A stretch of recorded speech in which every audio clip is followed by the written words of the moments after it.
बहुत कर लिए जिंदगी और समय बर्बाद, अब इतिहास रचने का टाइम आ गया है। बहुत देख लिया अच्छा और शरीफ बनकर, अब सफलता के लिए पागल बनने का ऑप्शन बचा है मेरे पास। बस रीसेट, रीस्टार्ट, रीफोकस।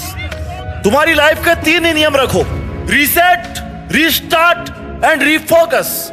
अब तक जो कुछ हुआ ना उसको रीसेट करो, और जो करना है वो आज से रीस्टार्ट करो, और अपने फोकस को अपने टारगेट पर लगाओ। पागलपन की आग को जलाए रखो, गायब हो जाओ 6-7 महीने के लिए। सबको तुम्हें देखकर ये रखना चाहिए कि यार ये बंदा ना, ये आदमी पागल है, ये क्या ही कर लेगा अपने जीवन में। अरे आजकल दिखता नहीं है, क्या करता है आजकल? सब छोड़ के घर बैठ के आया क्या? जब तुम्हारे बारे में तुम्हारे नेबर्स, तुम्हारे रिश्तेदार ऐसी बातें करने लग जाए ना, तब समझ जाना कि वो तुम्हें पागल समझने लगे हैं, और अब वो तुम्हें डिस्टर्ब नहीं करेंगे, क्योंकि उनके समझने में और तुम्हारे पागल बन के रहने में ना बहुत फर्क है। क्योंकि उनकी नजरों में तुम बर्बाद हो, तुम्हारे पास कुछ नहीं है, लेकिन तुम्हारी नजरों में तुम्हारा पागलपन, तुम्हारा जुनून है अपने सपनों को पूरा करने का। क्योंकि तुम्हें पता है कि जीरो से अगर हीरो बनना है ना, तो पागल होके मेहनत करनी पड़ेगी। अगर भटक गए हो ना थोड़ा भी, तो वापस जीरो पर आ जाओगे। जैसे तुम्हें खाने की भूख लगती है ना, वो तुम्हारे खुद खाना खाने से शांत होती है, तो वैसे तुम्हारे सपने तुम्हारी मेहनत से ही पूरे हो सकते हैं। कौन कहता है कि चमत्कार सिर्फ कहानियों में होता है?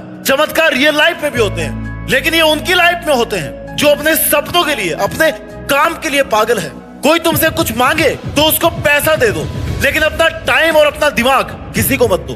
क्योंकि ये 2 चीजें ना, अपना टाइम और अपना दिमाग, ये 2 चीजें जिनको तुम अपने लिए अगर काम में रहोगे ना, तो कहीं के कहीं पहुंच जाओगे। और अगर तुम्हारा दिमाग और तुम्हारा टाइम कोई और काम में ले रहा ना, तो तुम कहीं के नहीं रहने वाले।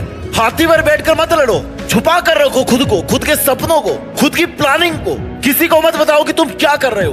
बाहर निकलो तो ऐसा लगना चाहिए कि भाई कोई तुमसे मिलने की भी सोचे ना, तो सोचे कि यार इससे क्या मिलना है। अकेले बैठे रहो, पढ़ाई का अगर मन नहीं कर रहा ना, तो घूमने चले जाओ। लोगों के सामने पागलों जैसी हरकतें करो, कोई दिक्कत नहीं है। लोगों को तुम्हें पागल समझने दो, इससे फायदा ही होगा ना कि वो तुम्हारा टाइम नहीं खाएंगे। अपने सपने मत बताओ किसी को कभी भी, तुम क्या करना चाहते हो जीवन में। ये बात तुम्हारी परछाई को भी नहीं पता होनी चाहिए। दुनिया तैयार बैठी है तुम्हें डिस्टर्ब करने को, तुम्हें गिराने को, लेकिन ये दुनिया ना, ये दुनिया कभी पागलों से नहीं उलझती। इसलिए पागल बनकर रहो। हर जगह नेता बनने की जरूरत नहीं है। इज्जत की चिंता मत करो तुम। थोड़ी सी जो इज्जत है ना, इसको लेने के चक्कर में, थोड़ा सा अटेंशन लेने के चक्कर में तुम अपना बहुत कीमती समय बर्बाद कर दोगे। जब सक्सेसफुल हो जाओगे ना, तो इससे कई गुना इज्जत अपने आप मिल जाएगी। नहीं बनना तुम्हें समझदार भाई, क्योंकि समझदार लोग इतिहास नहीं रच पाते हैं। समझदार लोगों में जिद की कमी होती है। जिस समझदार आदमी की दुनिया में डिमांड है ना, जिसको अच्छा समझते हैं लोग, यार ये तो बहुत अच्छा आदमी है, वो इतिहास नहीं रच पाता है। अरे जो पागल बन के रहते हैं ना, उनमें सफल होने की जिद होती है, जुनून होता है। अगर दिल में हो आग और हौसले हो बुलंद, तो अखबार बेचने वाला आदमी भी कलाम बन सकता है। उनको बाकी और किसी चीज से कोई लेना देना नहीं है। नहीं मारनी उनको कपड़ों की फैशन, नहीं करनी उनको फालतू की खरीदारी, और नहीं होना उन्हें सोशल मीडिया पर फेमस। उन्हें कोई मतलब नहीं है कोई उनके बारे में क्या सोच रहा है, इससे उनको कोई फर्क नहीं पड़ता। उनको बस पढ़ना है, मेहनत करनी है, सफल होना है, बाकी वो सब बाद में देख लेंगे। जो दूसरों से जीतता है ना, वो ताकतवर है, लेकिन जो खुद से जीत गया वो सर्वशक्तिमान है। अगर तुम सही हो, अपने काम से काम रख रहे हो, अपने सपनों को पूरा करने के लिए मेहनत कर रहे हो, किसी को टाइम नहीं दे रहे हो फालतू का, तो लोग तुम्हें 100% गलत बताने वाले हैं। कहने दो उनको, तुम अपनी जगह सही बने रहो। वक्त सही समय पर अपने आप अपनी गवाही देगा। किसी के सामने सही साबित होने की जरूरत नहीं।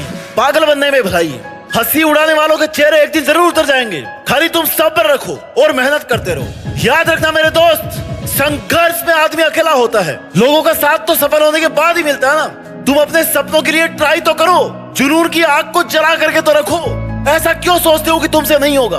तुमसे होगा माय डियर, और वो होगा भी ऐसे कि वो तुम्ही से ही होगा बस। खाली सचिन तेंदुलकर, क्रिकेट के भगवान माने जाने वाले खिलाड़ी, कभी पढ़ाई में इतना इंटरेस्ट नहीं लिया करते थे। लोग कहते थे कि यार पढ़ाई में कमजोर है ये, लेकिन उन्होंने कभी इस चीज को अपनी कमजोरी नहीं बनने दी। अपनी जिद और जुनून से वो करके दिखाया, जिससे भले ही वो पढ़ाई में एवरेज रहे हो, लेकिन आज पढ़ने वाला हर स्टूडेंट उनकी लाइफ का चैप्टर जरूर पढ़ता है। ये होता है इतिहास। इतिहास बनाने के लिए पागलपन, अपने सपनों के लिए तुम्हारा पागलपन ही तुम्हें ऑर्डिनरी से एक्स्ट्रा ऑर्डिनरी बनाता है। थोड़े से अटेंशन के चक्कर में किसी को बुरा ना लग जाए, इस चक्कर में अपने सपनों को डिस्क्लोज मत करो। तुम्हारा टारगेट अगर पढ़ाई से पूरा होने वाला है, तो तुम्हें लग रहा है कि तुम पढ़ करके एहसान कर रहे हो। मेरे भाई,